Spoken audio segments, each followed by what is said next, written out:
शिव विष्णु तो एक हैं, इनमें कैसा भेद। फाल्गुन मास की कथा सुनो, मिटे रोग शोक कलह कलेश।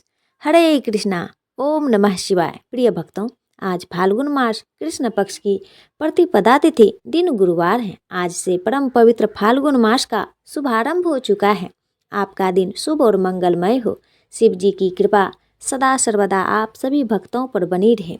फाल्गुन मास हिंदू कैलेंडर का 12वां महीना यानी कि अंतिम महीना होता है और इस महीने में भगवान श्री कृष्ण और देवों के देव महादेव के साथ चंद्रदेव की पूजा करनी चाहिए, क्योंकि चंद्रमा का जन्म फाल्गुन मास में ही हुआ था। फाल्गुन मास को आनंद और उल्लास का महीना भी कहा जाता है। इस मास में संतान पाने की चाह रखने वाले भक्तों को बाल कृष्ण की पूजा करनी चाहिए। इसमें 3 स्वरूपों की पूजा की जाती है: बाल कृष्ण स्वरूप, युवा कृष्ण स्वरूप और गुरु कृष्ण स्वरूप। इससे संतान सुख मिलता है और वैवाहिक जीवन में खुशहाली और फिर अंत में मोक्ष प्राप्त होता है। साथ ही इस महीने में पड़ने वाली महाशिवरात्रि के दिन व्रत रखकर भोलेनाथ की पूजा करने से चंद्र दोष दूर होता है और जीवन के सभी कष्टों से मुक्ति मिल जाती है। और इस फाल्गुन माह में भगवान शिव ने कामदेव को भस्म किया था और बाद में देवी रति को कामदेव से मिलने का वरदान दिया था। फाल्गुन महीने में घी, सरसों तेल, वस्त्र, अनाज आदि का दान करने से अपार पुण्य मिलता है। फाल्गुन महीने में मांस, मदिरा, मसालेदार भोजन, बहुत ज़्यादा घी या बहुत ज़्यादा तेल आदि का सेवन नहीं करना चाहिए। अनाज का सेवन भी कम से कम करना चाहिए और भरपूर मात्रा में पानी या फल और जूस का सेवन करना चाहिए। फाल्गुन मास का आरंभ कृष्ण पक्ष की प्रतिपदा तिथि 13 फरवरी दिन गुरुवार से हो चुका है और इसका समापन फाल्गुन मास शुक्ल पक्ष की पूर्णिमा तिथि 14 मार्च शुक्रवार को होगा और राहु काल का समय रहेगा दोपहर के 1 बजकर 9 मिनट से लेकर दोपहर के 3 बजकर 12 मिनट तक। तो प्रिय भक्तों, फाल्गुन मास महात्म्य का आज का अध्याय सुनने से पहले भगवान श्री कृष्ण जी के एक अनोखे भक्त की कथा सुनाते हैं, जो भगवान श्री कृष्ण जी को पाने के लिए 3 दिन तक मरे हुए ऊंट के अंदर छिपी रही। अतः आप सभी से अनुरोध है कि कथा को पूरा अवश्य सुने। यह कथा है श्री कृष्ण भक्त करमैती बाई जी की। करमैती बाई जी शेखावत राजा के पुरोहित श्री परशुराम जी की पुत्री थी। उनका निवास स्थान खंडेला राजस्थान था। परशुराम जी अधिकतर भागवत चर्चा और नाम कीर्तन में लीन रहते थे। भागवत चर्चा और नाम कीर्तन का प्रभाव अत्यंत गहरा होता है। करमैती बाई बचपन से ही भागवत चर्चा सुनती रही। महाभक्त के घर में जन्म लेने और नियमित भागवत चर्चा सुनने से उनके हृदय में प्रभु श्याम सुंदर के प्रति गहन अनुराग उत्पन्न हुआ। बाल्यावस्था में ही उनके मन में यह बात बैठ गई कि श्याम सुंदर ही उनके जीवन साथी हैं और सब कुछ माया मात्र है। पुराने समय में बच्चों की पवित्रता बनाए रखने के लिए यौवन अवस्था आने से पहले ही विवाह कर दिया जाता था और पुत्री यौवन अवस्था आने तक अपने माता पिता के पास ही रहती थी। फिर गौना होने के बाद पति पत्नी एक साथ रहते थे। ऐसा ही करमैती बाई के साथ भी हुआ। उनका विवाह बचपन में ही हो गया था और किशोरावस्था की ओर कदम बढ़ते ही उनका गौना तय हुआ। उनके ससुराल के लोग उत्साह से उनके अपने साथ ले जाने के लिए आए। परशुराम जी ने बेटी के गौने के लिए सुंदर वस्त्र आभूषण तैयार करवाया, लेकिन जब करमैती बाई को यह पता चला कि उन्हें ससुराल जाना है तो उनके मन में भारी चिंता उत्पन्न हो गई। उन्होंने सोचा कि ससुराल में भागवत चर्चा और भक्ति नहीं होगी, वहाँ शायद राम कृष्ण हरि का नाम भी नहीं लिया जाता होगा। उनके मन में गहरी पीड़ा थी कि बचपन से लेकर अब तक जो भागवत चर्चा उनकी जीवन रेखा थी वह ससुराल में संभव नहीं होगी। उन्होंने निर्णय लिया कि यदि भक्ति और भजन नहीं हो सकते तो ऐसा जीवन व्यर्थ है। उनके मन में यह विचार गहराई तक समा गया कि संसार का कोई सुख अस्थायी नहीं है। पति का रूप, यौवन, सभी धन सभी समय के साथ समाप्त हो जाएंगे।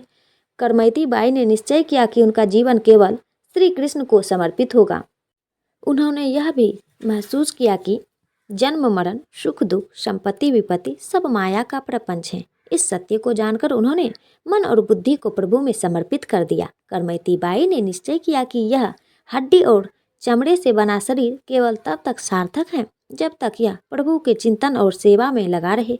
बचपन से प्रभु की चर्चा सुनने के कारण उनका जीवन एक उच्च स्थिति में पहुंच चुका था। वे इस निष्कर्ष पर पहुंची कि उनका वास्तविक जीवन श्री कृष्ण और उनकी राजधानी वृंदावन ही है।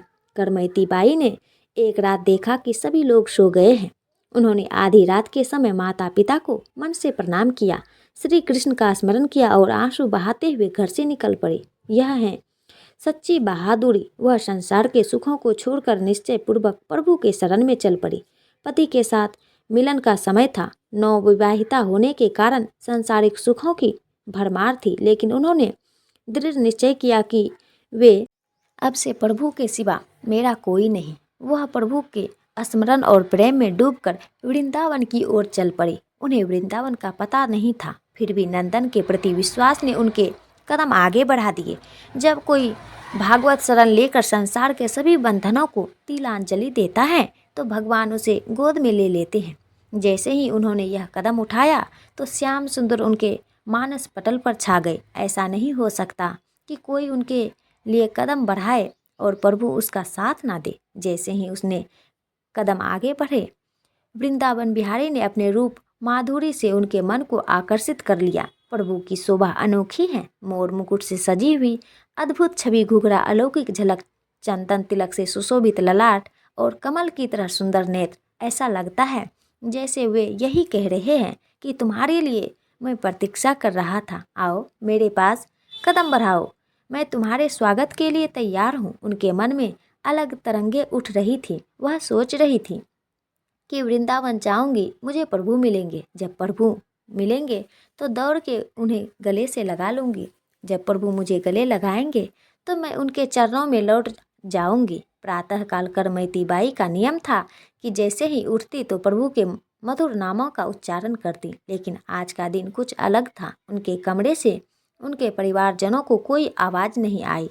जैसे कुछ लोगों की अलार्म की घड़ी से नेत्र खुलते हैं, वैसे ही उनकी माँ के नेत्र करमैती बाई के नाम कीर्तन से खुलते थे।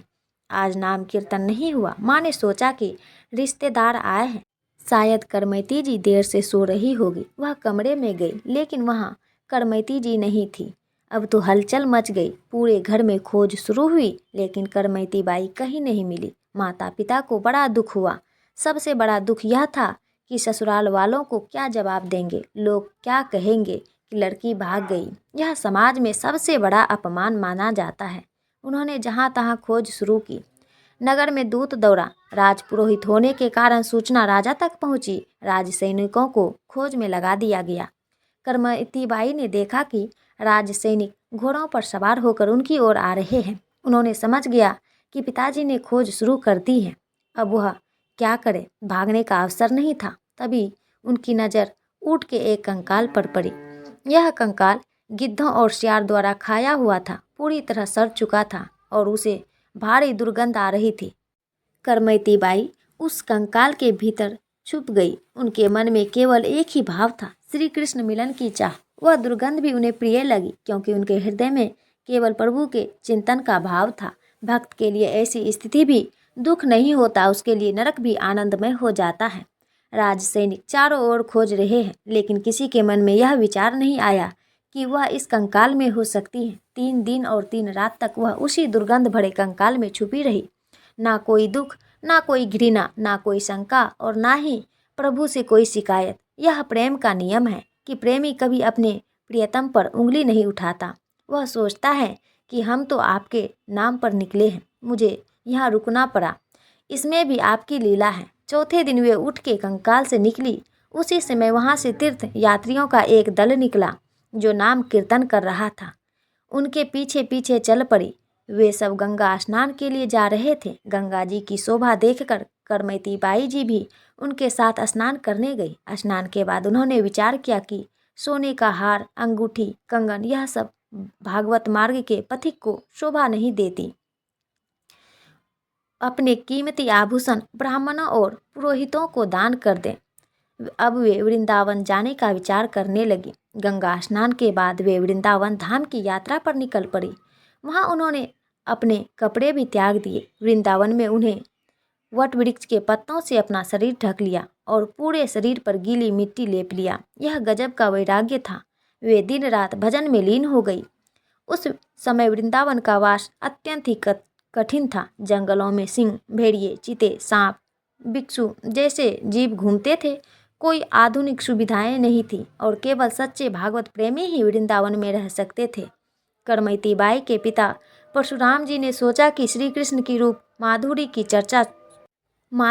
चर्चा सुनकर शायद करमैती जी का हृदय विकल हो उठा होगा। शायद वह वृंदावन चली गई हो। उन्होंने तय किया कि वे उन्हें ढूंढने वृंदावन जाएंगे। वृंदावन पहुंचकर उन्हें पता चला कि एक नवयुवती जो अत्यंत ही वैराग्यपूर्ण जीवन जी रही थी, वहां तपस्या में लीन थी। उन्हें लगा कि वह उनकी बेटी ही हो सकती है। वे एक वटवृक्ष पर चढ़ गए। उन्होंने वहां से देखा कि ब्रह्मकुंड पर कोई गहन ध्यान में बैठा है। उनकी आंखें बंद थी और उनसे आंसुधारा प्रवाहित हो रही थी। भूमि भी उन आंसुओं से गीली हो चुकी थी। यह देख परशुराम जी का हृदय भर आया। उनसे रहा नहीं गया और वे चिल्लाकर रो पड़े। वे वृक्ष के नीचे उतर कर आए और थोड़ी देर बैठे रहे, यह सोचकर कि शायद उनकी आंखें खुल जाए। उन्होंने जब देखा कि करमैती बाई की आंखें नहीं खुल रही तो वे उनके चरणों में लिपट गए। करमैती बाई के पिता न केवल बड़े विद्वान थे बल्कि भक्त भी थे। इतने बड़े विद्वान होने के बावजूद पिता के मन में लोक लाज का इतना प्रभाव था कि उन्होंने करमैती जी के चरणों में गिरकर कहा, तुमने हमारी नाक कटवा दी। हम राज पुरोहित हैं। जो लोग हमारे सामने दंडवत करते हैं अब वह हमारी निंदा कर रहे हैं।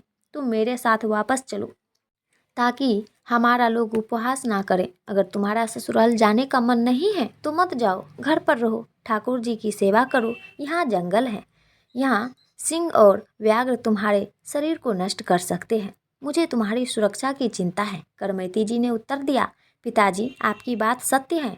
जिस प्रभु से अपनापन नहीं उसकी तो नाक पहले से ही कट चुकी है। वह जीवित होकर भी मृत्यु के समान है। हरि भक्ति से रहित व्यक्ति का जीवन व्यर्थ है। मैं अब संसार के लोकाचार से ऊपर उठ चुकी हूँ। जिस पर श्याम सुंदर का रंग चढ़ गया उस पर कोई और रंग नहीं चढ़ सकता। आप भी प्रभु का यशगान करें, उनका नाम कीर्तन करें, इस लोक लाज को छोड़ दें।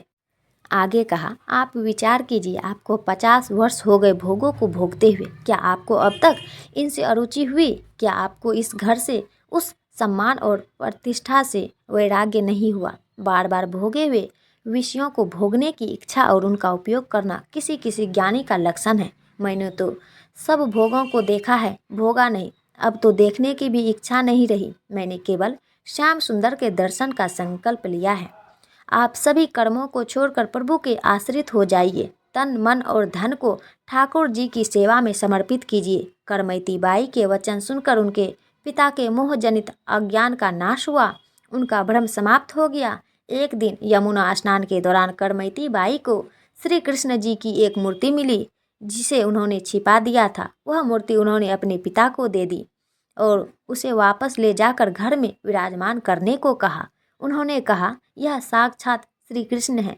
इनकी सेवा में तन्मय हो जाओ, निर्विकार बनो और अपने तन मन को प्रभु के चरण विंद में लगाकर केवल उनके चित्त में समय व्यतीत करो।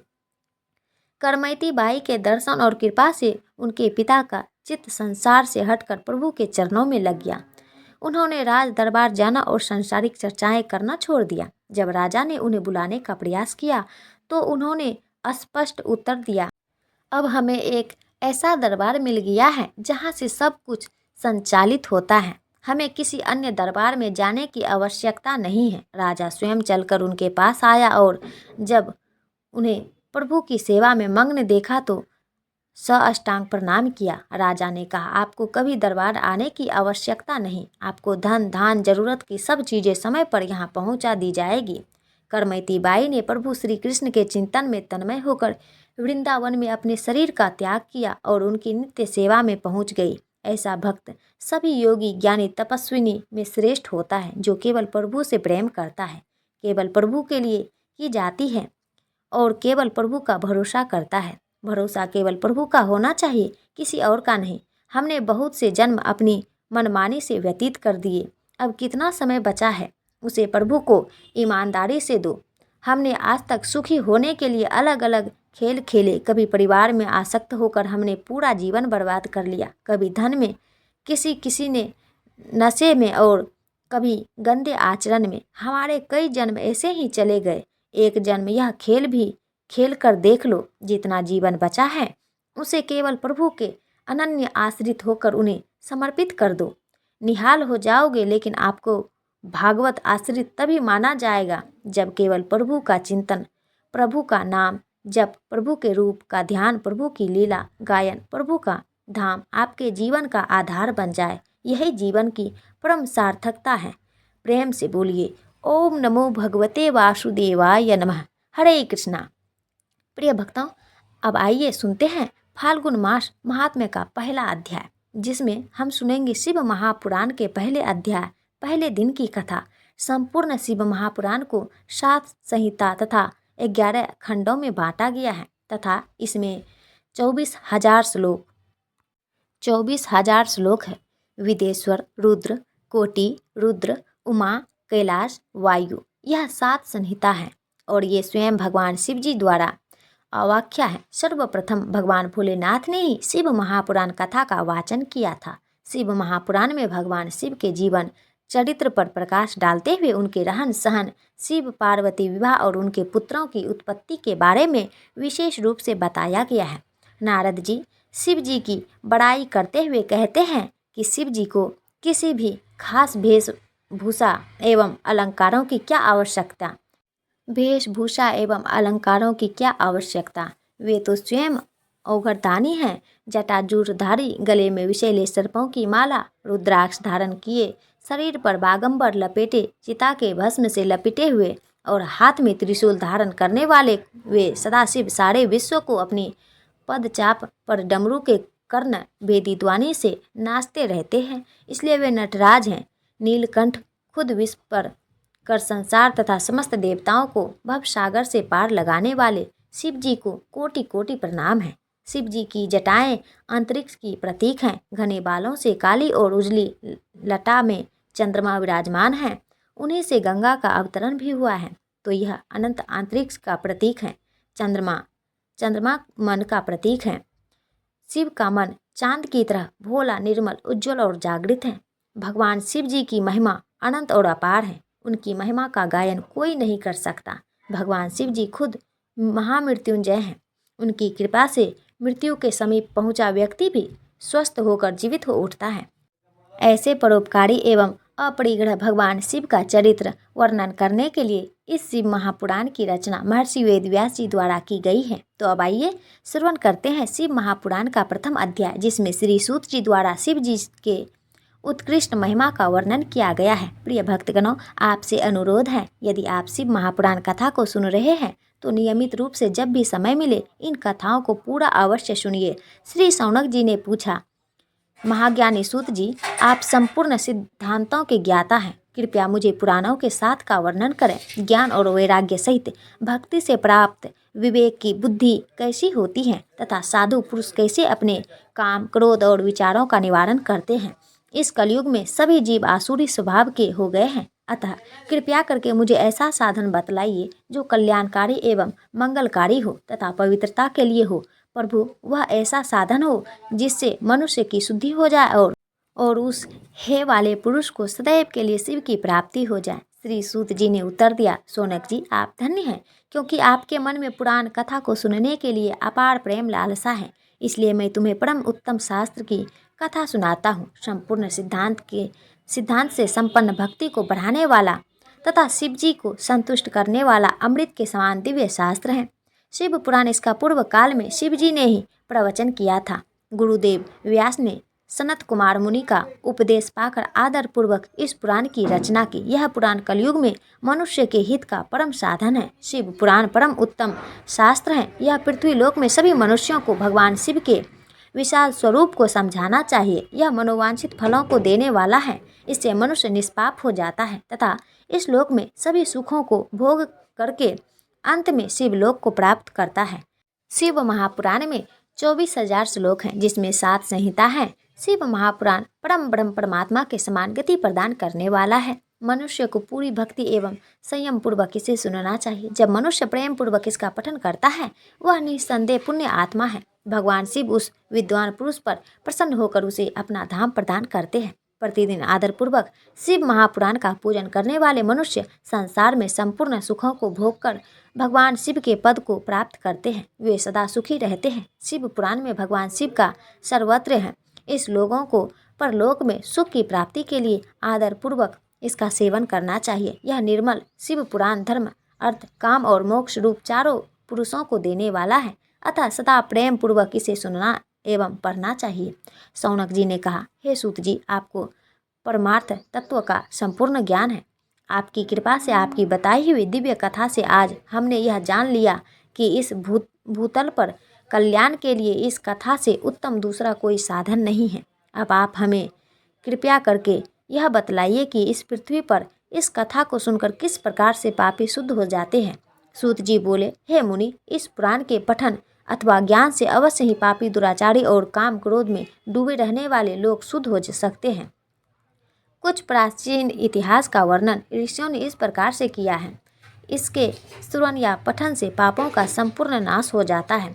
प्राचीन काल की बात है, एक नगर में एक ब्राह्मण रहता था जिसका नाम देवराज था। वह ज्ञान के विषय में बहुत ही दुर्लभ, दरिद्र और वैदिक धर्म से विमुख था। वह अपनी दिशा से भ्रमित हो गया था और वैश्यवृत्ति के कार्यों में लगा रहता था।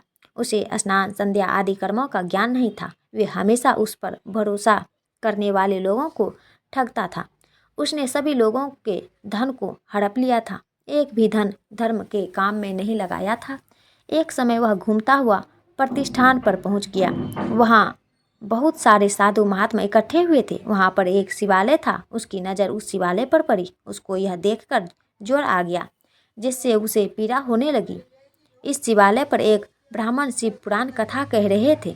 इस शिवालय पर एक ब्राह्मण शिव पुराण कथा कह रहा था।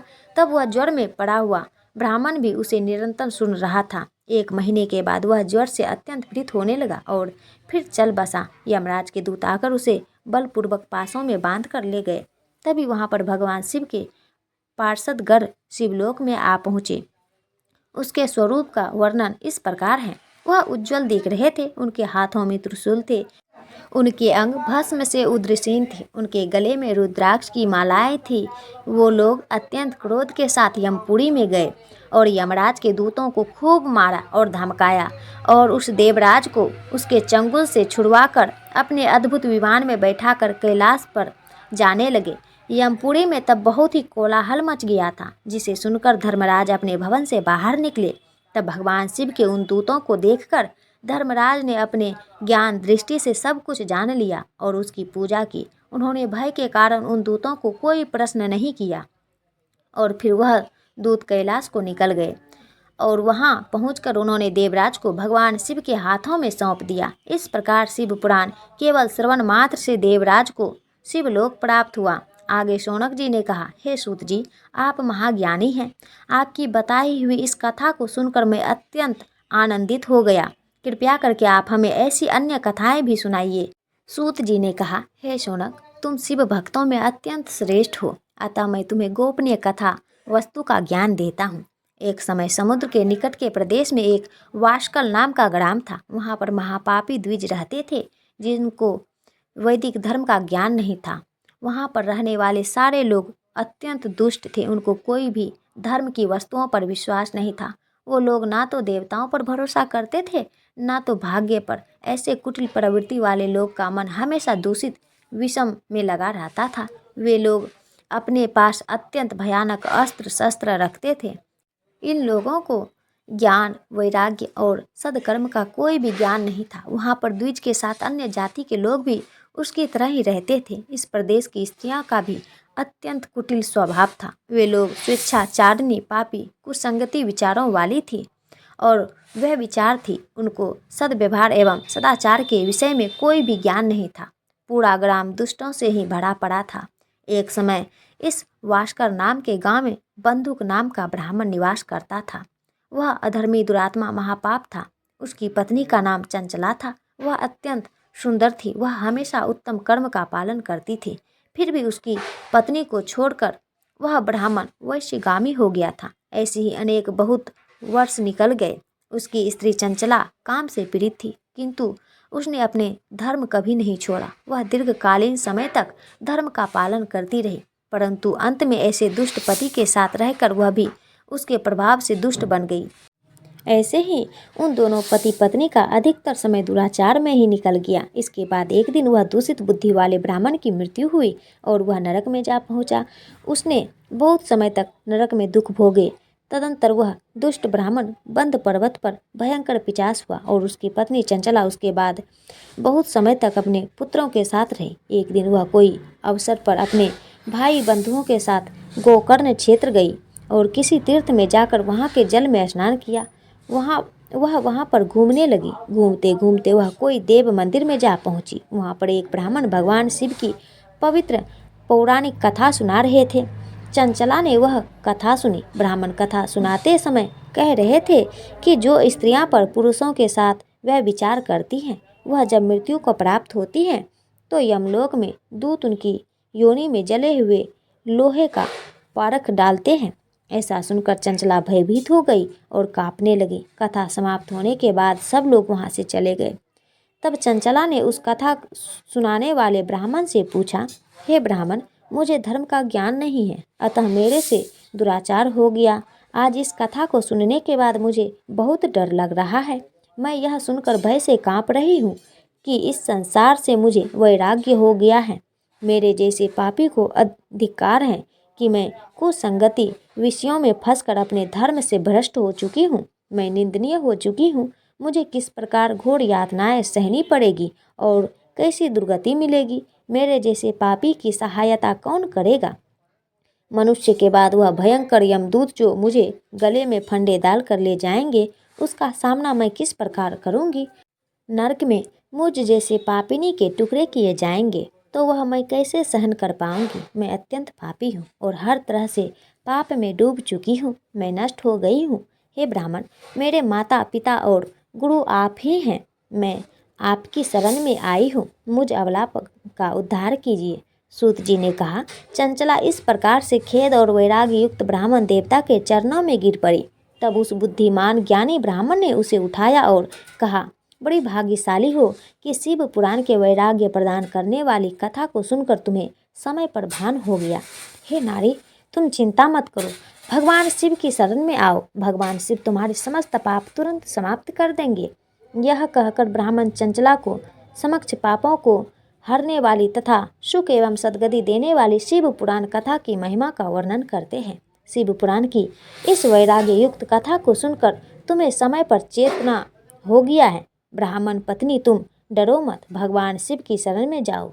शिव की कृपा से सारा पाप तत्काल नष्ट हो जाता है। मैं तुमसे भगवान शिव की कीर्ति से युक्त उस परम वस्तु का वर्णन करूँगा जिससे तुम्हें सदा सुख देने वाली उत्तम गति प्राप्त होगी।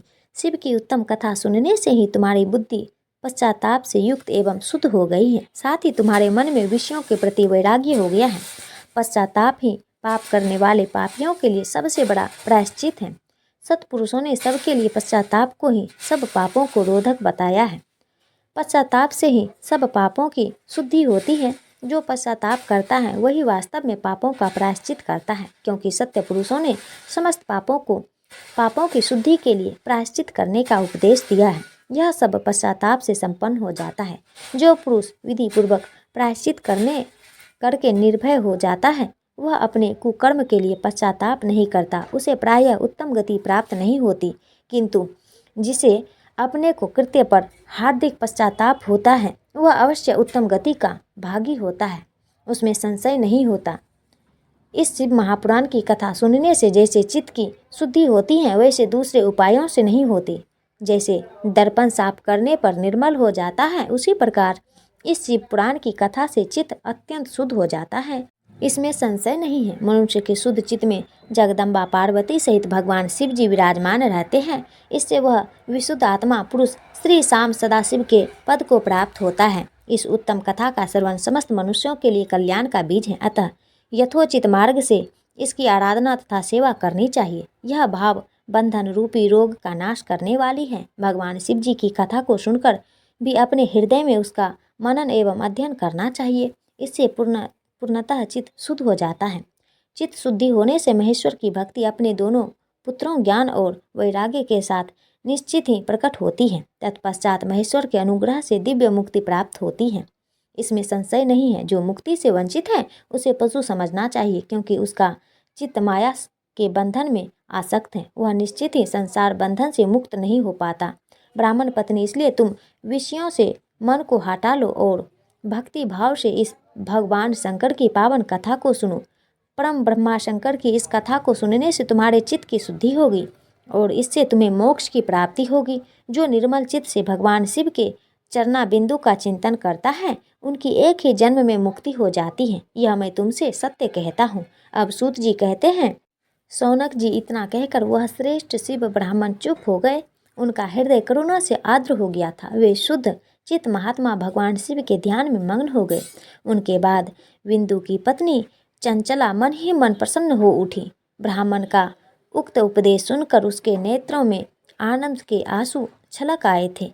वह ब्राह्मण पत्नी चंचला हर्ष भरे हृदय से उस श्रेष्ठ ब्राह्मण के दोनों चरणों में गिर पड़ी और हाथ जोड़कर बोली। तत्पश्चात उठकर वैराग्य युक्त उत्तम बुद्धि वाली स्त्री, जो अपने पापों के कारण अवंतिक थी, उस महान शिव भक्त ब्राह्मण से हाथ जोड़कर गदगद बड़ी वाणी से बोली। चंचला ने कहा, ब्राह्मण शिव भक्तों में श्रेष्ठ स्वामिन, आप धन्य हैं, परमार्थ दर्शी हैं और सदा परोपकार में लगे रहते हैं, इसलिए श्रेष्ठ साधु पुरुषों में प्रशंसा के योग्य हैं। साधुओं में नरक के समुद्र में गिर रही हूँ, आप मेरा उद्धार कीजिए। पौराणिक अर्थ तत्व से संपन्न जिस सुंदर शिव पुराण की कथा को सुनकर मेरे मन में संपूर्ण विश्व से वैराग्य उत्पन्न हो गया, उसी इस शिव पुराण को सुनने के लिए मेरे मन में बड़ी श्रद्धा हो रही है। सूत जी कहते हैं कि ऐसा कहकर हाथ जोड़कर उनका अनुग्रह पाकर चंचला उस शिव पुराण की कथा सुनने के लिए इच्छा मन में लिए उस ब्राह्मण देवता की सेवा में तत्पर हो वहाँ रहने लगी। तद्व शिव भक्तों में श्रेष्ठ और शुद्ध बुद्धि वाले ब्राह्मण देवता ने उसी स्थान पर उस स्त्री को शिव पुराण की उत्तम कथा सुनाई। इस प्रकार उस गोकर्ण नामक महाक्षेत्र में उनके श्रेष्ठ ब्राह्मण से अनेक शिव महापुराण की परम उत्तम कथा सुनी, जो भक्ति, ज्ञान और वैराग्य को बढ़ाने वाली तथा मुक्ति प्रदान करने वाली हैं। उस परम उत्तम कथा को सुनकर ब्राह्मण पत्नी अत्यंत कृतज्ञ हो गई। उसका चित्त शीघ्र ही शुद्ध हो गया। फिर भगवान शिव के अनुग्रह से उसके हृदय में शिव के सगुण रूप का चिंतन होने लगा। इस प्रकार उसने भगवान शिव में लगी रहने लगी। उत्तम बुद्धि पाकर शिव के सच्चिदानंद स्वरूप का बारंबार चिंतन आरंभ किया। तत्पश्चात समय के पूरे होने पर भक्ति, ज्ञान और वैराग्य से युक्त हुई चंचला ने अपने शरीर को बिना किसी कष्ट के त्याग दिया। इसने इतने में ही त्रिपुर शत्रु भगवान शिव जी का भेजा हुआ एक दिव्य विमान दूत गति से वहां पहुंचा, जो उसके अपने गणों से युक्त और भांति भांति के शोभा साधनों से संपन्न था। चंचला उस विमान पर आरूढ़ हो गई और भगवान शिव के श्रेष्ठ पार्षदों ने उसे तत्काल शिवपुरी में पहुंचा दिया। उसके सारे मल धुल गए। वह दिव्य रूप धारिणी दिव्यांगना हो गई थी। उसके दिव्य अव्यय उसकी शोभा बढ़ा रहे थे। मस्तक पर अर्ध चंद्राकार का मुकुट धारण किए वहां गौरी देवी शोभा वाली दिव्य आभूषणों से विभूषित थी। शिवपुरी में पहुंचकर उसने सनातन देवता त्रिनेत्रधारी महादेव जी को देखकर सभी मुख्य देवता उनकी सेवा में खड़े थे। गणेश, भृंगी, नंदीश्वर तथा वीर भद्रेश्वर आदि उनकी सेवा में उत्तम भक्ति भाव से उपस्थित थे। उनकी अंग का करोड़ों सूर्य की भांति प्रकाशमान हो रही थी। कंठ में नील चिन्ह शोभा पा रहा था। 5 मुख और प्रत्येक मुख में 3-3 नेत्र थे। मस्तक पर अर्धचंद्र का मुकुट शोभा देता था। उन्होंने अपने बामा भाग में गौरी देवी को बिठा रखा था, जो विद्युत कुंज के समान प्रकाशित थी। महागौरी महादेवी की कांति कपूर के समान गौण थी। उनका सारा शरीर श्वेत भस्म से भस्म था और शरीर पर श्वेत वस्त्र शोभा पा रहे थे। इस प्रकार परम उज्ज्वल भगवान शंकर का दर्शन करके वह ब्राह्मण पत्नी चंचला बहुत प्रसन्न हुई। अत्यंत प्रीति युक्त होकर उसने बड़ी उतावली के साथ भगवान शिव जी को बारंबार प्रणाम किया। फिर हाथ जोड़कर बड़े प्रेम, आनंद और संतोष से युक्त हो विनती भाव से खड़ी हो गई। उसके नेत्रों से आनंद आंसू की अविरल धारा बहने लगी तथा पूर्ण शरीर में रोमांच हो गया। उस समय भगवती पार्वती और भगवान शंकर ने उसे बड़ी करुणा के साथ अपने पास बुलाया और सौम्य दृष्टि से उसकी ओर देखने लगे। पार्वती जी ने तो दिव्य रूप धारिणी बिंदु प्रिया चंचला को प्रेम पूर्वक अपनी सखी बना लिया। वह उस परमानंद घन ज्योति के स्वरूप सनातन धाम में अविचल निवास पाकर दिव्य सम से प्रसन्न अक्षय सुख का अनुभव करने लगी। श्री सूत जी बोले, हे सौनक जी, एक दिन परमानंद में मग्न हुई चंचला ने उमा देवी के पास जाकर प्रणाम किया और दोनों हाथ जोड़कर वह उनकी स्तुति करने लगी। चंचला बोली, गिरिराज नंदनी स्कंद माता, उमे मनुष्यों ने सदा आपका सेवन किया है। समस्त सुखों को देने वाले शुभ प्रिय आप ब्रह्मा स्वरूपिणी हैं, विष्णु और ब्रह्मा आदि देवताओं द्वारा सेवित हैं। आप ही सगुना और निर्गुणा हैं तथा आप ही सूक्ष्म और सच्चिदानंद स्वरूप आघा प्रकृति हैं। आप ही संसार के सृष्टि पालन और संहारक करने वाली हैं। तीनों गुणों का आश्रय भी आप ही हैं। ब्रह्मा, विष्णु और महेश इन तीनों देवताओं का निवास स्थान तथा उनकी उत्तम प्रतिष्ठा करने वाली पराशक्ति आप ही हैं। श्री सूत जी कहते हैं, हे सौनक जी, जिसे सद्गति प्राप्त हो चुकी थी वह चंचला इस प्रकार महेश्वर पत्नी उमा की स्तुति करके सिर झुकाए चुप हो गई। उसके नेत्रों में प्रेम के आंसू उमड़ आए थे। तब करुणा से भरी शंकर प्रिया भक्त वत्सला पार्वती जी ने चंचला को संबोधित करके इस प्रकार कहा। पार्वती जी ने बोली, सखी चंचलेश हूँ, बोलो क्या वर मांगती हो? तुम्हारे लिए मुझे कुछ भी ना देने योग्य नहीं है। चंचला बोली, निष्पाप गिरिराज कुमार, मेरे पति बंधुक इस समय कहाँ हैं? उनकी कैसी गति हुई है मैं नहीं जानती। कल्याणमयी दिव्य वसले, मैं अपने उन पति देव से जिस प्रकार संयुक्त हो चुकी वैसा ही उपाय कीजिए। महेश्वरी महादेवी, मेरे पति एक शूद्र जाति वैश्य के प्रति आसक्त थे और पाप में ही डूबी रहते थे। उनकी मौत मुझसे पहले ही हो गई थी। ना जाने वे किस गति को प्राप्त हुई। गिरिराज बोली, बेटी, तुम्हारा बंदुक नामक पति बड़ा पापी था। उसका अंत कारण बहुत ही दूषित था। वैश्या का उपभोग करने वाला वह महामूर्ख मरने के बाद नरक में पड़ा। अनगिनत वर्षों तक नरक में नाना प्रकार के दुख भोग कर वह पाप आत्मा अपने शेष पाप को भोगने के लिए बिंद पर्वत पर पिचास बन के बैठा है। इस समय वह पिचास अवस्था में ही है और नाना प्रकार के क्लेश उठा रहा है। वह दुष्ट वहीं वायु पर रहता है और वही सदा सब प्रकार के कष्ट सहता है। सूत जी कहते हैं, सौनक, गौरी देवी की यह बात सुनकर उत्तम व्रत का पालन करने वाली चंचला पति के महान दुख से दुखी हो गई। फिर मन को स्थिर करके उस ब्राह्मण पत्नी ने व्यथित हृदय से महेश्वरी को प्रणाम करके पुनः पूछा। चंचला बोली, महेश्वरी महादेवी, मुझ पर कृपा कीजिए और दूषित कर्म करने वाले मेरे उस दुष्ट पति का अब उद्धार कर दीजिए। देवी, कुसंगति बुद्धि वाले मेरे उस पापी पति को किस उपाय से उत्तम गति प्राप्त हो सके, यह शीघ्र बताइए। आपको नमस्कार है। पार्वती जी ने कहा, तुम्हारा पति अगर शिव पुराण की पुण्य उत्तम कथा सुने तो सारी दुर्गति को पार करके उत्तम गति का भागी हो सकता है। अमृत के समान मधुर अक्षरों से युक्त गौरी देवी का यह वचन आदर पूर्वक सुनकर चंचला ने हाथ जोड़कर मस्तक झुकाकर उन्हें बारंबार प्रणाम किया और अपने पति के समस्त पापों की शुद्धि तथा उत्तम गति की प्राप्ति के लिए पार्वती देवी से यह प्रार्थना की कि मेरे पति को शिव महापुराण सुनाने की व्यवस्था होनी चाहिए। उस ब्राह्मण पत्नी के बारंबार प्रार्थना करने पर शिव प्रिया गौरी देवी को बड़ी दया आ गई। उन भक्त वत्सला महेश्वरी गिरिराज कुमारी ने भगवान शिव की उत्तम कीर्ति का गान करने वाले गंधर्वराज को बुलाकर उनसे प्रसन्नतापूर्वक इस प्रकार कहा, तब तुम्हारे भगवान शिव में प्रीति है। तुम मेरे मन की बातों को जानकर मेरे अभिष्ट कार्य को सिद्ध करने वाले हो, इसलिए मैं तुमसे एक बात कहती हूँ, तुम्हारा कल्याण हो। तुम मेरी इस सखी के साथ शीघ्र ही बंद पर्वत पर जाओ। वहाँ एक महाघनघोर और भयंकर पिशाच रहता है। उसका वृत्तांत तुम आरंभ से ही सुनो। मैं तुमसे प्रसन्नतापूर्वक सब कुछ बताती हूँ। पूर्व जन्म में वह पिशाच बिंदु नामक ब्राह्मण था और वह मेरी इस सखी चंचला का पति था, परंतु वह दुष्ट वैश्यगामी हो गया।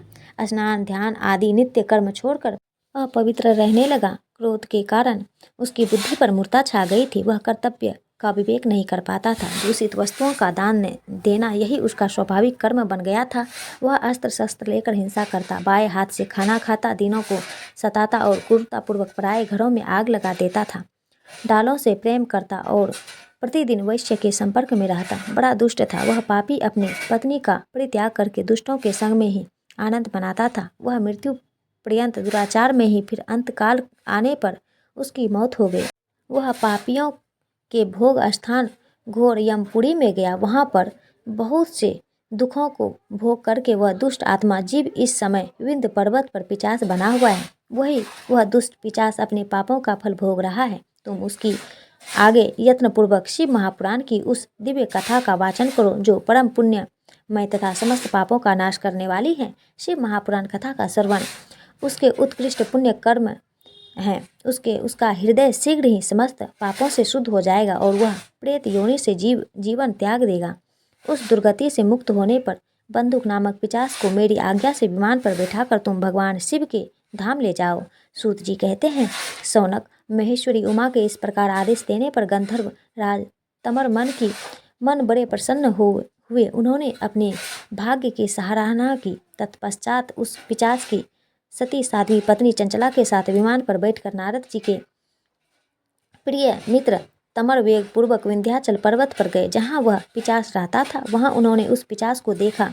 उसका शरीर विशाल नहीं था। वह कभी हंसता, कभी रोता, कभी उछलता, कभी उसकी आकृति बड़ी विकराल थी। भगवान शिव की उत्तम कृति का गान करने वाले महाबली तमर ने उस भयंकर पिशाच को पास में बांध लिया। तदंतर तमर ने शिव महापुराण की कथा वाचने का नियम करके महोत्सव युक्त स्थान और मंडप आदि की रचना की।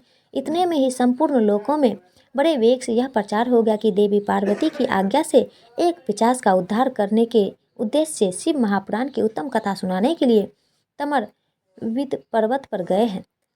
फिर तो उस कथा को सुनने के लोभ से बहुत से देवरस भी शीघ्र ही वहां जा पहुंचे। तमर ने उस पिशाच को बांसों में बांधकर आसमान पर बिठाया और हाथ में बीड़ा लेकर गौरीवती की कथा का आरंभ किया।